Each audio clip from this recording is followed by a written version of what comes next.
Sorry, I'll start again. Members, I've received a letter from the Honourable Jan Tinetti seeking to debate under Standing Order 399, the gazetting of a notice announcing the Charter School Agency was entering into a contract with a charitable trust that did not exist. This is a particular case of recent occurrence for which there is ministerial responsibility. However, the big hurdle to get over in an application for an urgent debate is whether the matter has reached a stage where the House business should be set aside. I do not think this matter has reached that stage. The application is declined. Come to oral questions. The first, the name of Cameron Luxton. To the Associate Minister of Justice, how will recently announced changes to the Arms Act 1983 benefit licensed firearm owners? Mr. Speaker. The Honourable Nicole McKee. Mr. Speaker, the Arms Act 1983 is an outdated and confusing piece of patchwork legislation. The policy changes which I announced on Tuesday will rectify this. They will replace unnecessary regulation and ambiguous clauses with clarity and common sense. For the first time in 40 years, licensed firearm owners can have hope of a truly workable arms regime. Mr. Speaker, licensed firearm owners go above and beyond to comply with the law, and I can't wait to present a bill to the House this year which will make it easier for them to do so. How will separating the police from the Firearms Safety Authority benefit licensed firearm owners? Removing police from the Firearms Safety Authority is critical for restoring trust and confidence between licensed firearm owners and the regulator.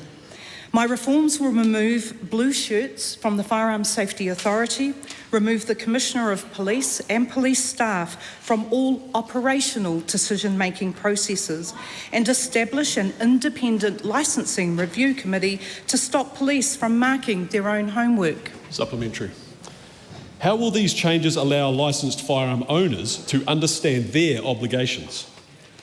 Mr. Speaker, since 2019, licensed firearm owners have had to jump through unnecessary hoops just to comply with the law. No law should be so complicated that it stops people from doing the right thing. That's why the new Act will be written in plain English and structured logically, so licensed firearm owners can clearly understand what is required of them. The regulator will also be able to issue guidance documents, ensuring people know exactly what steps they need to take to comply with the law. Supplementary. How will these changes help businesses which use or supply firearms? Mr. Speaker, the new Arms Act will provide significant benefits for businesses. Firearm dealers with a good track record will be able to renew their licence every 5 years instead of annually. Importers will benefit from 12-month import permits. Pest controller licence durations are doubling to 5 years. Time-consuming licence endorsements will no longer be required for business employees. Mr. Speaker, these are just some of the many benefits for businesses. Supplementary. What other changes will benefit licensed firearm owners? Mr. Speaker, there are many more changes that will benefit licensed firearm owners. Secure storage will be able to be kept at any premise approved by the regulator, helping students and renters.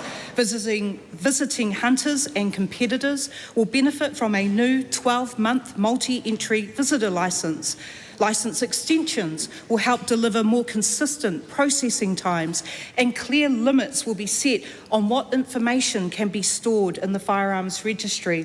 I'll finish, Mr. Speaker, by encouraging anyone interested to visit the firearms page on the Ministry of Justice website to get further info. Question number 2, Kahurangi Kata. Thank you, Mr. Speaker. My question is to the Lead Coordination Minister for the Government's response to the Royal Commission's report into historic abuse in state care and in the care of faith-based institutions.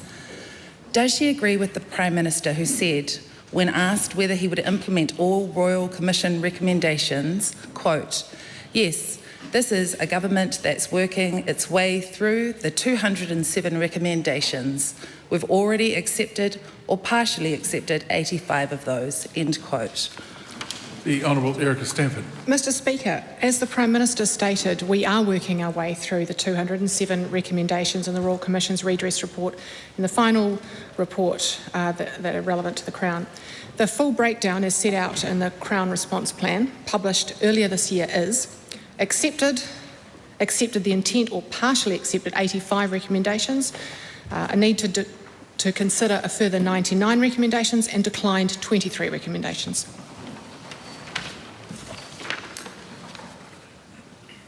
What are the specific government policies that go against the Royal Commission of Inquiry recommendations?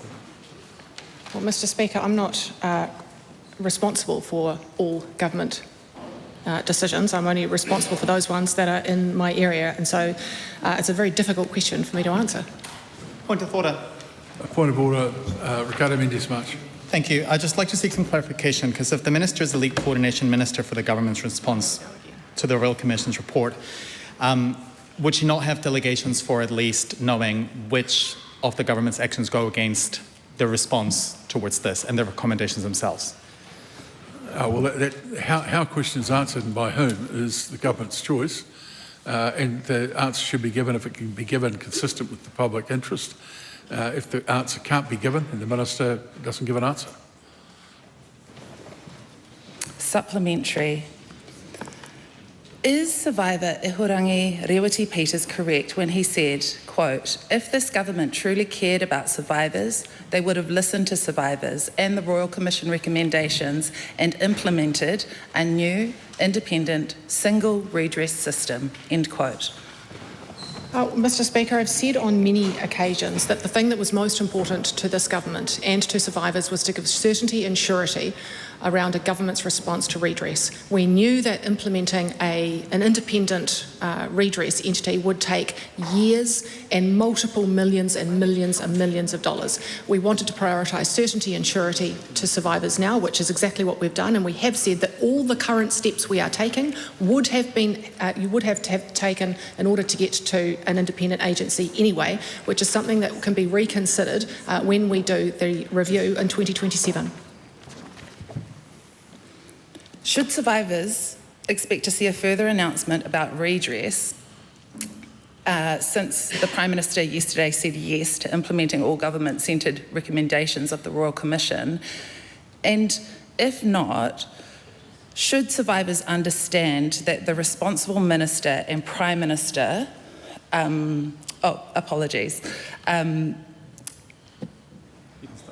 could I please start that again, Mr Speaker? I think it would be advisable. Thank you.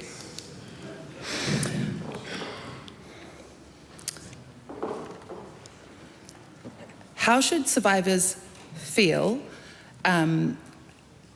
How can survivors trust the Minister to oversee meaningful response to the Royal Commission when she is not introducing a new redress system, despite the Prime Minister stating in his apologies to survivors last year, quote, but I want to assure you it is our intention to have a new single redress system operating next year, end quote.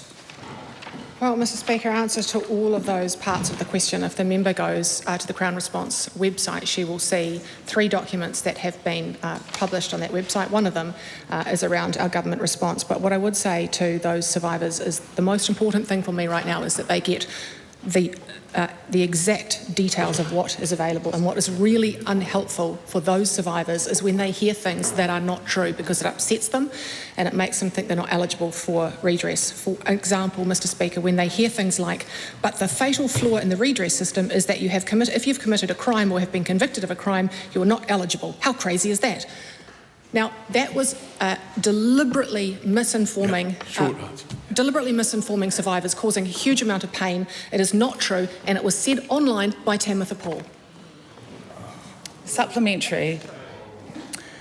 Is survivor Carl Tori from the New Zealand Collective of Abused in State Care Charitable Trust justified in saying, quote, why would you want to go back to the place you were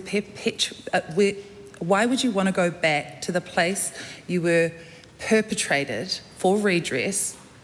It should never happen, end quote. And if not, why not? Mr Speaker, I've already answered this question today and on multiple occasions where we said this government have ensured that we are looking for consistency and certainty and surety now rather than a process of an independent system that would take years and millions of dollars. It's not to say it's out of the question, but at the moment we are on a track that would probably take us there anyway. We would have to take these steps. And Mr Speaker, the most important thing for survivors right now is to know what the current redress system delivers them and what it delivers them quickly. Supplementary, Maria Mino Kapakingi. Does the Minister accept the findings of a Horizon research poll commissioned by the Human Rights Commission showing clearly that nearly 3/4 of New Zealanders want the government to fully implement the Abuse and Care Inquiry recommendations, and if not, why not? Mr Speaker, I haven't seen that poll. I'm sorry, I didn't hear that answer. I said, Mr Speaker, I have not seen that poll, so I can't comment on it. Thank you. Given that only 22% of New Zealanders believe the government is doing enough, what immediate actions will the Minister take to rebuild trust and honour the inquiry's recommendations? Last 18 months, we have taken more actions to redress and support survivors of abuse and care than any other government. $750 million in this year's budget by this government to make sure that we are topping up payments. We are raising the payments from just over 19,000 to an average of 30,000. We've paid out over 1,100 top-ups to people who have come forward, and we are on track to deliver redress to more people than we have said we would in this financial year. We have provided certainty and surety at a rate that no other government has. Question number 3, the Honourable Carmel Cipollone. To the Prime Minister, does he stand by all his government statements and actions? The Honourable David Seymour. Mr Speaker, on behalf of the Prime Minister, yes, particularly our decision and policy to pass a regulatory standards bill. For the first time, people will be able to truly and visibly see the costs of laws and regulations placed upon them, and will be able to place pressure back on politicians not to make overzealous regulations such as the earthquake laws that cost billions of dollars only to be repealed by a more sensible government later. Supplementary. Does he stand by his Minister of Internal Affairs direction to Fire and Emergency New Zealand in December 2024 to cut millions of dollars from their budget at a time when firefighters say they don't have the staff or equipment they need? Mr Speaker, yes, I do. I note that the costs of the fire service comes from levies added to people's insurance bills, and our Minister of Internal Affairs is doing a very good job of working on years of neglect, poor asset management and procurement in order that firefighters can be properly equipped and that people who pay insurance premiums on their home can have some relief from relentless rises in cost of living pressures. Supplementary. Does he stand by his Minister of Internal Affairs decision to restrict Fire and Emergency New Zealand's funding, leading FENZ to state that their funding is, quote, less reliable, end quote, and that they must now, quote, plan for the possibility that our funding will continue to go down, end quote? Mr Speaker, you see, every government restricts the funding. We actually, like previous governments, have to decide how much of a levy can be put on people's insurance premiums to pay the fire service. So she has not made a decision to restrict it. A restriction has always been there, and if the people on that side of the House had been a bit more restricted in their spending, maybe we wouldn't be in this mess now. Supplementary. Will he guarantee that Fire and Emergency New Zealand's proposal to cut up to $70 million of spending a year, 10% of their annual budget, will have no impact on the safety of New Zealanders? If not, why not? Yes, I most certainly do.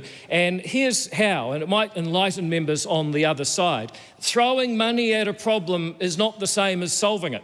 It is possible to solve problems by working smarter, putting in place more competent people, and making better use of resources. This is what households and businesses have had to do year after year, while a previous government threw money at every problem but didn't actually manage to solve them. So yes, we absolutely can. And as a great New Zealander once said, if you don't have a lot of money, you have to think. The member should try it. Supplementary. Apologise for last comment.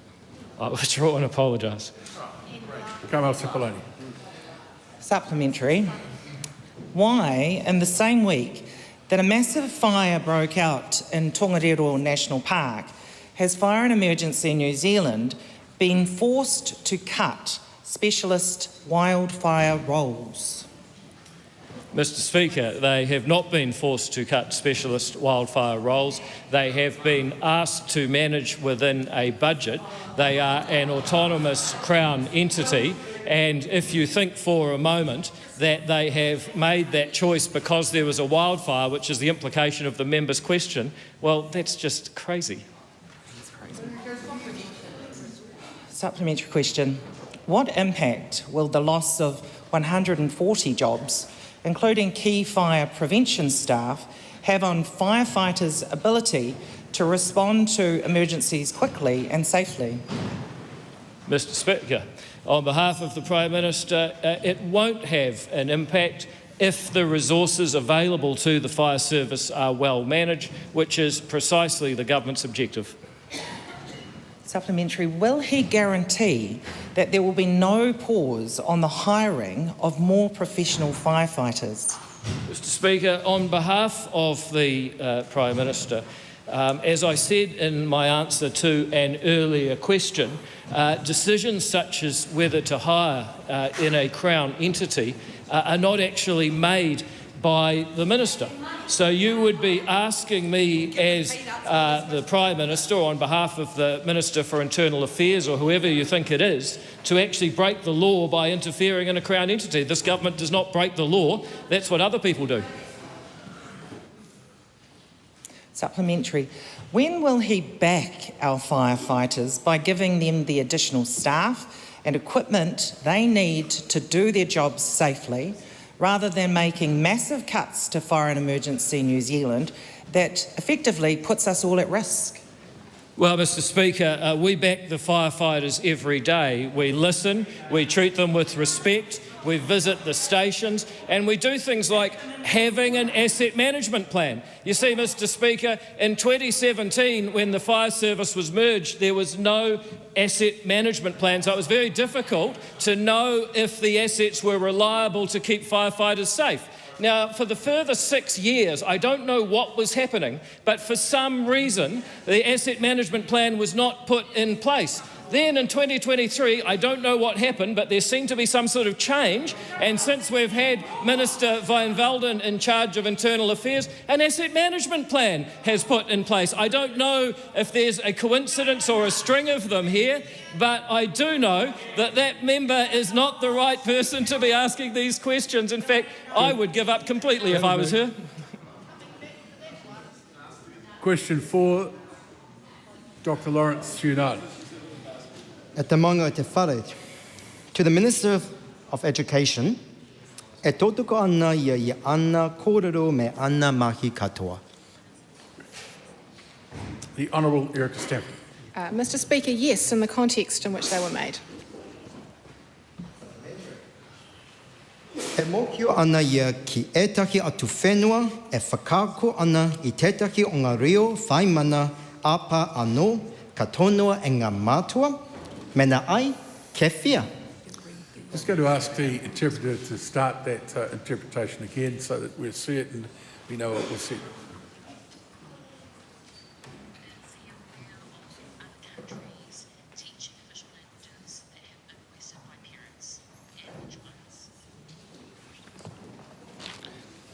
Mr Speaker, in answer to that question, the member is referring to one of the points we're making in section 127, where we're asking school boards to ensure that teaching and learning is available in Te Reo Māori for parents who ask for it. That is a clause that has been in the Education Act since, I think, about 1989 for a very, very long time, and it's important to make sure that there is demand for the thing that you are providing. Otherwise, schools would essentially be opening rumaki classes for nobody. It's an important part of the Act to make sure that there is a demand for the thing that you are providing, and there is plenty of demand.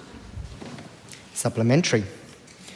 Does she stand by her statement, the treaty is the Crown's responsibility, not schools?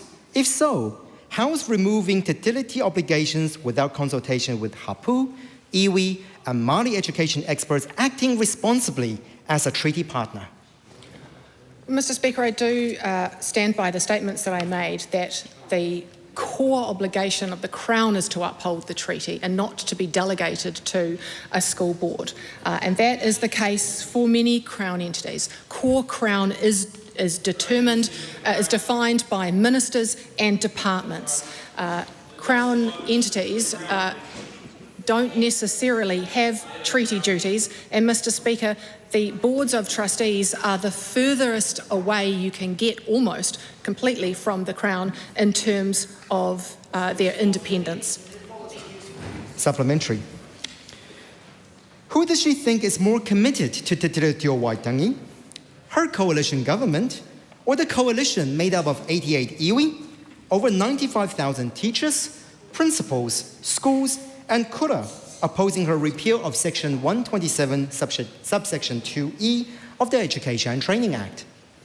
Well, Mr Speaker, the person who is committed to the treaty is the Minister of Education. And the reason that I can say that, Mr Speaker, is the core tenet of upholding the treaty is ensuring that Māori children achieve at school. And they haven't been for so long. And here we are having a debate about the Treaty of Waitangi and a school board's responsibility when we should be talking about Māori achievement, because that's what this government has been doing. We are raising Māori achievement, unlike the last lot. Supplementary, Taku Te Wheres. What action is the Minister taking in response to the more than 180 New Zealand schools who have signed an open letter to continue to honour Te Tiriti o Waitangi in education delivery, and also in response to the Iwi Chair's petition to protect Te Tiriti in education? Well, Mr Speaker, in response to the second part of the question, I am actively seeking a meeting with Iwi Chairs to discuss the responsibility that the Crown has for the treaty, our obligations and how we're delivering on those. The Honourable David Seymour. Can the Minister confirm that those 180 schools remain free to teach as much Te Reo Māori, Tikanga Māori and as much about Te Ao Māori as they like? Nothing has been taken away from them, but they are obliged to respect the choices of others to run their schools their way. Mr Speaker, I can confirm that is the case, and there will be those schools who wish to do that, and I look forward to seeing the results. But it is the rights of other schools to have different opinions, and I have recently been written to by a principal who says thank you for your courage in streamlining responsibility for treaty obligations at a national level and for refocusing schools and the Teaching Council on core outcomes for learners. Your clarity and commitment to equitable achievement gives strong direction in the challenging times. Be strong and don't bow down. Supplementary. Supplementary question. I think the independents may have used their whole allocation today. Oh, we've got one more. No, I don't think so. I think your benchmate took two when there was only one allocated her way. So the Honourable Tama Potaka. To the Minister of Education, Mr Speaker, do you think a government is committed to the treaty, Te Tiriti o Waitangi, when they let Māori attendance at schools slide to below 35%? Well, hold on, wait on. That's a question of the nature that we're not having more of in the House. Question number 5, Cameron Brewer.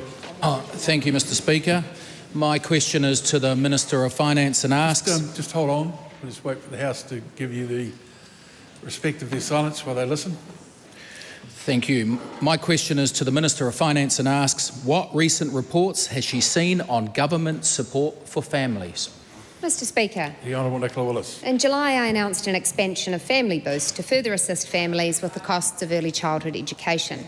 Households can now claim larger rebates on the fees they pay, and more households are eligible.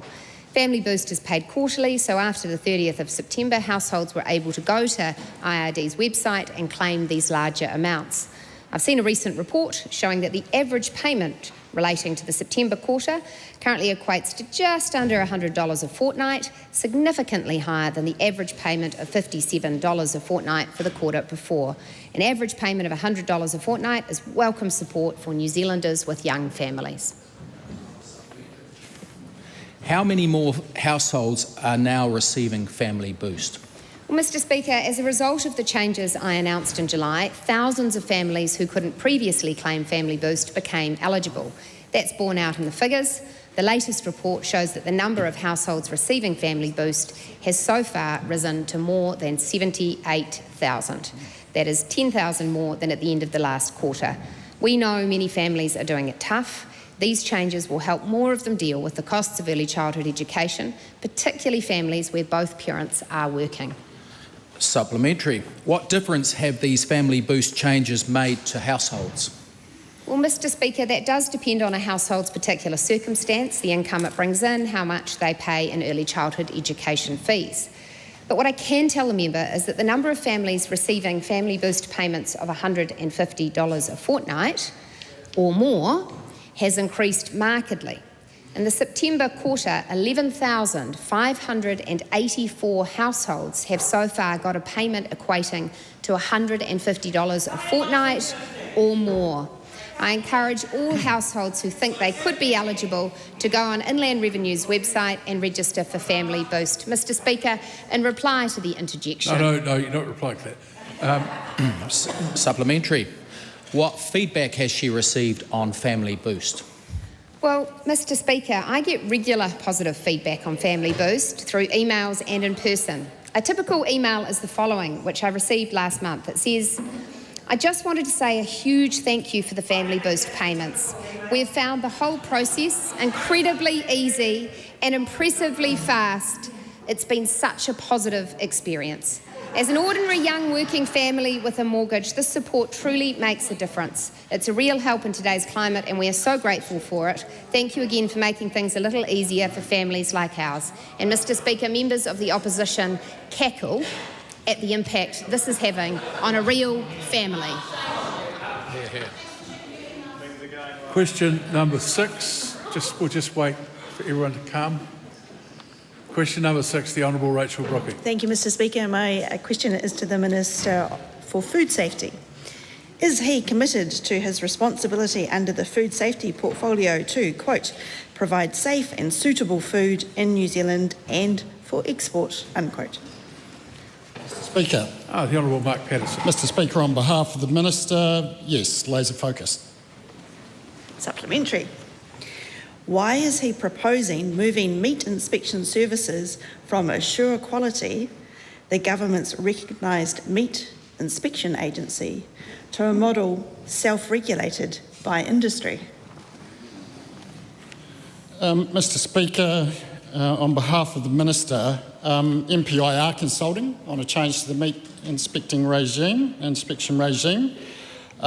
consulting essentially on an option that has existed optionally since 2013. 17% of New Zealand's meat exports go through this very regime that's being consulted on. And I would note that it was a regime that was under place when the member herself was the Minister of Food Safety and was clearly comfortable with it then. Supplementary. How many of the 650 official assessors employed at Assure Quality will keep their jobs? It's a hypothetical question. This is a consultation. But I would say that this is a highly critical part of the red meat sector. There's a sector here that absolutely rely on the quality of their food safety assurance. So they're not going to be cutting corners. And I will put out that there will still be government oversight at the very start, at the ante-mortem at the start and at the end. So there is, it's a hypothetical question. We're still consulting, no decisions have been made. Supplementary. Is he confident that our trade reputation won't be put at risk by meat processors doing their own inspections? Mr Speaker, on behalf of the Minister, absolutely. We're MPI are consulting extensively with our overseas trading partners. There is no way we would put in place any regime that would put our gold standard reputation at risk. So, no. Supplementary. Why has he not requested any risk assessments on a move to self-inspection, given New Zealand trades on providing good quality, safe food to the world, and one bad shipment would undermine our meat exports? Mr Speaker, on behalf of the Minister, I would argue that the risk assessment has been done since 2013 when this option has been available, and literally billions of dollars of meat has been exported under that regime with no noticeable difference between the current government only mandated plants and the ones that are running a more flexible system. Just another case of libertarian ideology trumping jobs, safety and New Zealand's hard-won reputation for food safety. The deal is that questions are heard in silence. So we'll have the question again. Thank you, Mr Speaker. But it might be good to start with a question word rather than a statement. Does this consultation provide another case of libertarian ideology trumping jobs, safety and New Zealand's hard-won reputation for food safety? Mr Speaker, on behalf of the Minister, no, absolutely not. And I would point out that the Minister is Minister. This is an MPI decision. MPI run this process. It is their decision. And this process has been working exceptionally well for 17% of our meat exports since 2013, when the member herself was the Minister overseeing this particular regime. So she could turn the mirror on herself. Question number 7, Miles Anderson. Thank you, Mr Speaker. My question is to the Minister of Health. What recent announcements has the government made to make it easier and more affordable for New Zealanders to access the medicines they need? The Honourable Simeon Brown. Mr Speaker, from the 1st of February 2026, New Zealanders with long-term stable conditions will be able to receive prescriptions lasting up to 12 months. This common sense change means fewer GP visits, lower costs and greater convenience for patients. It could save patients up to $105 a year and free up thousands of GP appointments. It's a practical reform that delivers on our commitment to make healthcare simpler, faster and more affordable. Supplementary. How will this benefit New Zealanders managing long-term conditions? Mr Speaker, people with conditions like asthma, diabetes or high blood pressure will no longer have to make unnecessary trips to the doctor just to renew a routine prescription. They'll still collect their medicines from the pharmacy as usual, but with far less hassle and cost. It's a straightforward, patient-focused change that reduces travel, time off work and out-of-pocket costs. Supplementary. How will this support GPs and the wider health workforce? Mr Speaker, freeing up repeat prescription appointments will save GPs and nurses thousands of hours each year. That is time they can spend with patients who need more complex care, and we're freeing up that time for what matters the most. It is a smart, efficient way to get better results for patients and make the most of our health workforce. Supplementary. What other steps is the government taking to improve access to medicines? Mr Speaker, many other steps, including through the Medicines Amendment Bill, and I acknowledge my colleague, the Honourable David Seymour, for shepherding it through the House this week. One of the changes we have made removed outdated ownership restrictions that stopped pharmacist prescribers from owning or investing in pharmacies. This cuts red tape and allows pharmacists to play a greater role in providing care in their communities. That means easier access to prescription medicines and more flexible local models. It is another example of this government backing innovation and delivering practical improvements for patients. Question 8, Ricardo Mendes March. Thank you, Mr. Speaker. My question is to the Minister for Social Development and Employment. Is there a suitable job available for every unemployed person in this country? If not, should unemployed people live in poverty? Mr. Speaker, there are job opportunities across New Zealand for people who are ready and able to work. The 160,000 people currently unemployed represent a wide range of circumstances. For example, they might be in between jobs, have recently received a redundancy payment, they might be being supported by their partner or family. This doesn't mean they are in poverty. Our government is focusing on work to grow the economy and create more jobs because we know this is important. Is it correct that single job seeker beneficiaries on average have a weekly income deficit of $107?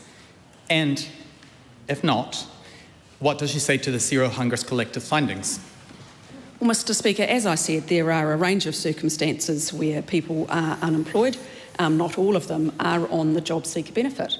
What we want to see is those who are on the job seeker benefit being supported to prepare for and get ready or take up job opportunities. Point of order. A point of order. Thank you, Mr. Speaker. I ask a relatively straightforward question in relationship to an organisation's findings, and I don't believe the Minister actually addressed the organisation's finding or the figure that I put to her. Well, I think in her opening statement, she said there are many different circumstances that people will find themselves in on the job seeker benefit. I think that probably covers it as an address to the question. Was the Ministry of Social Development correct when it advised her that restricting access to benefits for 18 and 19-year-olds would result in more people needing income support and greater demand for food banks? Yes, and the Ministry of Social Development was also right, as the Prime Minister was, saying that we don't want to see young people trapped on welfare. We don't want them to see future decades of their lives stuck on welfare. We have higher expectations of them. So, if her answer to the previous question was yes, why did she go ahead with a policy that would result in more people needing income support and greater demand for food banks? Because, Mr. Speaker, as I've said in multiple times in this House, we believe that 18 and 19-year-olds should be starting on the path that give them the greatest opportunities for the rest of their lives. That means being in education, being in training, or being in a job. Question number 9, Camilla Bellich. Thank you, Mr. Speaker. To the Minister for the Public Service, which is correct? Her oral answer in the House on 12 November 2025, in which she said, quote, "A communications strategy is not the same as a paid advertising campaign, which I was not aware of," unquote, or her answer to written question number 50726 that, quote, "The Public Service Commission later informed my office and asked us to inform the PMO prior of the specific advertising going live," unquote. Mr. Speaker. The Honourable James Meagher. Mr. Speaker, on behalf of the Minister for the Public Service, both statements are correct. The Minister was aware the Commission would be using social media to provide facts about the strikes. She was not aware that they were paid advertising. Supplementary. When she told the House that, quote, "A communication strategy is not the same as a paid advertising campaign," unquote, was she saying she was not aware of the specific Facebook posts posted by the Public Service Commission in late October 2025 as part of its communication strategy on the planned industrial action? Mr. Speaker, on behalf of the Minister for the Public Service, no, she was saying that she was not aware that they were paid advertising. Supplementary. How does she reconcile the Prime Minister's public statement on 3 November 2025 that he had not been informed in advance of the campaign with her own written answer, which states that, quote, "The Public Service Commission's communication strategy regarding the industrial action held on 23 October 2025 was discussed with the Prime Minister and myself and our officers prior to the Commission's advertisements being published?" Mr. Speaker, on behalf of the Minister for Public Service, my understanding is those questions were in response to, or those answers were in response to questions about paid advertising campaigns, which the Prime Minister was not aware of. Supplementary. Does she accept that irrespective of whether she was aware the advertisements would be paid, that she did not object and sign off the Public Service Commission's communication strategy prior to the 23 October industrial action? Can the member repeat that one again, sorry? Does she accept that, irrespective of whether she was aware the advertisements would be paid, that she did not object and signed off the Public Service Commission's communications strategy prior to the 23 October industrial action? Mr. Speaker, on behalf of the Minister for the Public Service, I assume she didn't object, but I'm of the understanding she's not required to approve of those kinds of campaigns. Point of order, the Honourable Kieran McNulty. I appreciate the Minister attempting to address the question, but we have a situation here where he has stated he is answering on behalf of and then making assumptions on his behalf, and they don't quite marry up. If the Minister answering on behalf of the Minister doesn't know, it would be better for the House's understanding if he just said that, rather than making assumptions on his behalf whilst answering on behalf of the Minister. Yeah, it's not unusual in these circumstances for a Minister to say, I don't have that information. But we'll just try the question again and we'll try the answer again. Does she accept that, irrespective of whether she was aware that the advertisements would be paid, that she did not object and signed off the Public Services Commission's communications strategy prior to the 23 October industrial action? Sorry, Mr. Speaker, I think that question was differently worded to the one prior to it. I don't think so. Certainly not. I got it. Okay, well, I don't have that information to hand, I'm sorry. Supplementary. What were the Department of Internal Affairs' objections to the Public Service Commission's advertising? Mr. Speaker, on behalf of the Minister for Public Service, on behalf of the Minister, I'm personally not aware of what the specific objections were. What I am aware of is that a staff member from the Department of Internal Affairs raised a query as to whether or not the social media advertising was in line with social media guidelines, which subsequently we found that they were. Has she or her office since verified whether the Prime Minister and or his office were in fact informed prior to the advertising campaign going live, and if not, why not? Mr. Speaker, on behalf of the Minister for Public Service, I don't have that information. But if the Minister would like to put it, if the member would like to put it in writing, I'm sure that the Minister will answer it. Third time I've asked this question. Question number 10, Tom Rutherford. Thank you, Mr. Speaker. My question is to the Minister of Science, Innovation and Technology. What steps is the government taking to support science and innovation to grow the economy and improve the health of New Zealanders? The Honourable Dr Shane Reti. Mr. Speaker, the government is committed to supporting research that delivers impact where it matters most. For example, that's why we've recently announced $75 million to boost New Zealand's resilience to infectious diseases and pandemic preparedness through the Infectious Diseases Research Platform. We're currently seeing an outbreak of measles in New Zealand, which has reinforced the need for robust infectious disease research and response systems. Supplementary, how is the government empowering our world-class scientists, universities and research organisations to turn ideas into market-ready solutions? Mr. Speaker, today I announced new rules for managing intellectual property that will ensure our brightest minds are incentivised and supported to turn ideas into impact. Currently, each university and research organisation manages intellectual property differently, and institutions often claim ownership of discoveries made by their researchers. This can limit inventors' ability to commercialise their work and drive growth. Under our new policy, university researchers will have the first right to commercialise their inventions, either independently or alongside their universities for support. This approach will foster and drive more innovation so Kiwi-made discoveries reach New Zealanders and the world faster, improving lives, creating jobs and driving economic growth. Supplementary, what recent announcements has the government made to explore new areas of scientific discovery? Mr. Speaker, the government has refocused the Marsden Fund so that it fosters breakthrough discoveries with the potential to deliver lasting benefits for our economy, health and environment.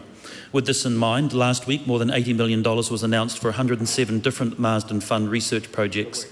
These projects include improved cancer treatments and cleaner energy solutions for industry, which will support established research leaders as well as the next generation of emerging scientists. How does the science and innovation sector feature in the government's plan to deliver greater economic growth? Mr. Speaker, innovation, technology and science is important to the government's Going for Growth agenda. As well as the initiatives I have just discussed, we are also investing $42 million for a new biodiscovery platform, $70 million for artificial intelligence, $71 million for new materials and magnets, $40 million for Endeavour Smart Ideas and $183 million for Endeavour research projects. These will all create new opportunities within our science sector and support high-value jobs for New Zealanders. Question number 11, Ruben Davidson. Thank you, Mr. Speaker. My question is to the Minister for Science, Innovation Technology and asks, how many full-time research jobs have been lost or left unfilled in the last 2 years as a result of funding cuts or restructuring in the science system? The Honourable Dr Shane Reti. Mr. Speaker, I am advised that there have been 114 science jobs associated with the disestablishment of Callaghan Innovation.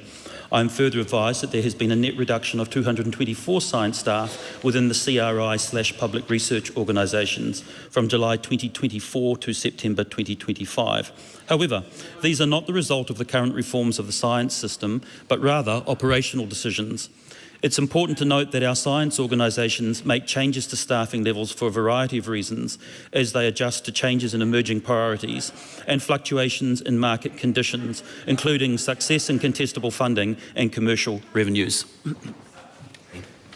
Has he asked how many of the 200 Kiwis a day leaving the country to find work overseas are scientists?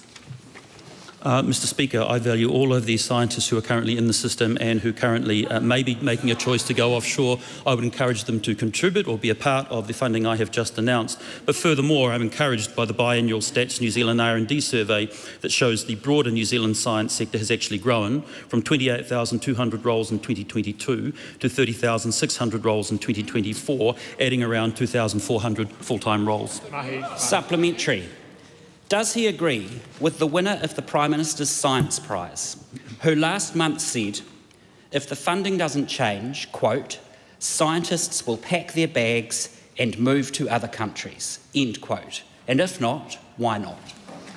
Mr. Speaker, I agree with the winner of that award and congratulate him on the good work that he was doing, and I can reassure him that during this period of the government's restructuring of the science sector reforms, the funding for the science portfolio has not changed. Supplementary. Will he, instead of cutting jobs, ring-fence or expand support for early career researchers to encourage our youngest and brightest to stay in New Zealand? Mr. Speaker, early career researchers are well looked after through a number of funding mechanisms, including Marsden, including HRC, including Endeavour funds, and we'll continue to ensure that pipeline of emerging researchers through to later careers. What is he more proud of? The $10 million invested in the Deep Heat geothermal project, or the $11 million he has spent to make scientists redundant at Callaghan Innovation? Mr. Speaker, if the member is proposing that they should receive no redundancy, he should discuss that with the PSA, and I'm very proud of the $10 million for Deep Heat supercritical geothermal energy in the Taupo volcanic zone. Supplementary. Is the winner of the Prime Minister's Science Prize right to accuse the current Prime Minister Luxon of being, quote, an idiot for running a government who budgeted more for AI than for the Marsden Fund, end quote, and characterised his government's science funding as, quote, batshit, end quote, for budgeting 327 times more funding for a single road than to basic science?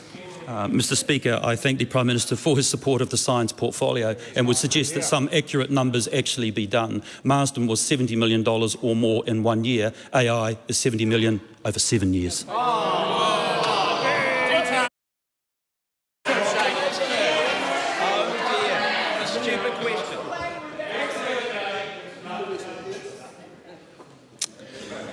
Question number 12. Thank you, Mr. Speaker. Rima Narkli.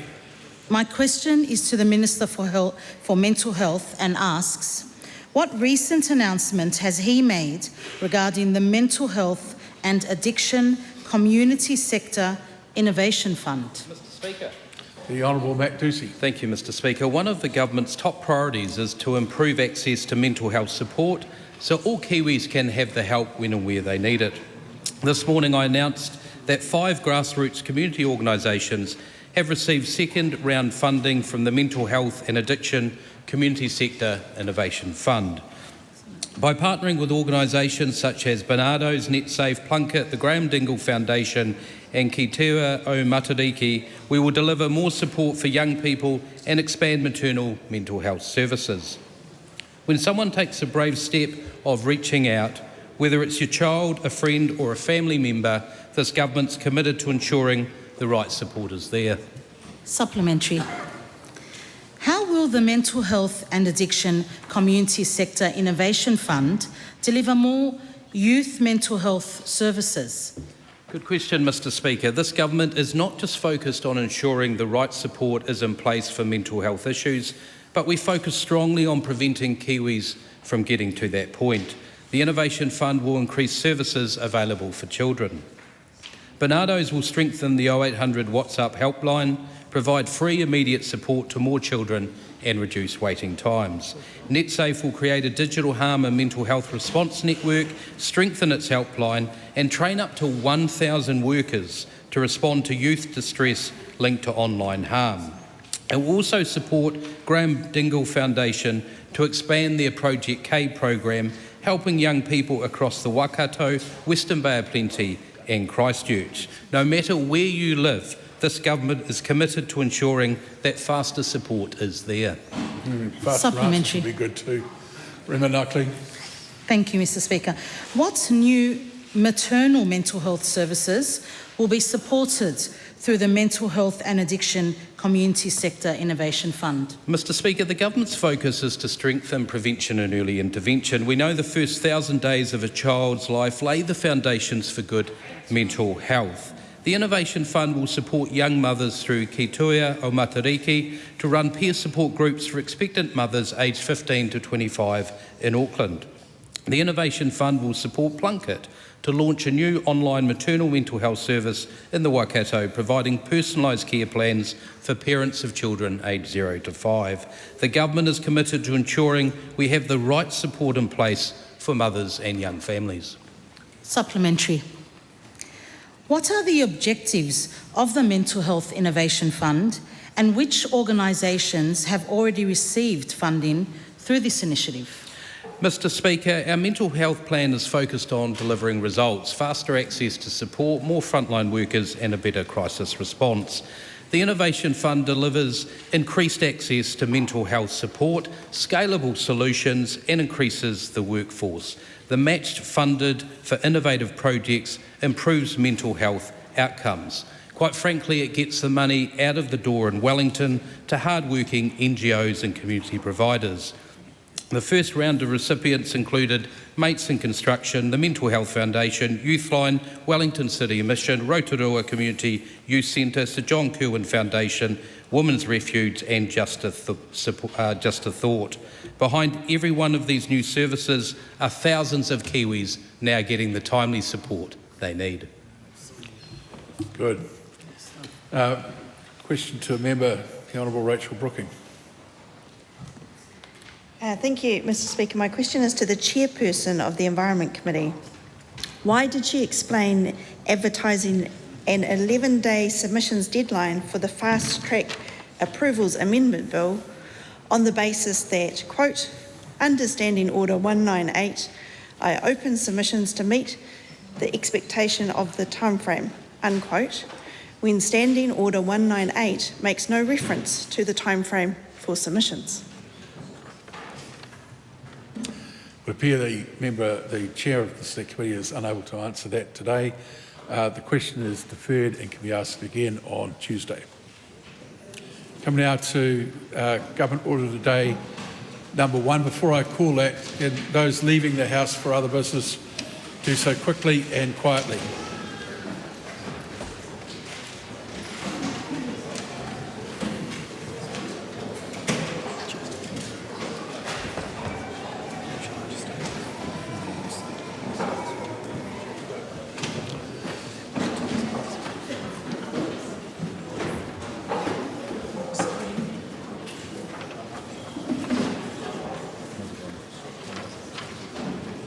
call on Government Order of the Day number 1.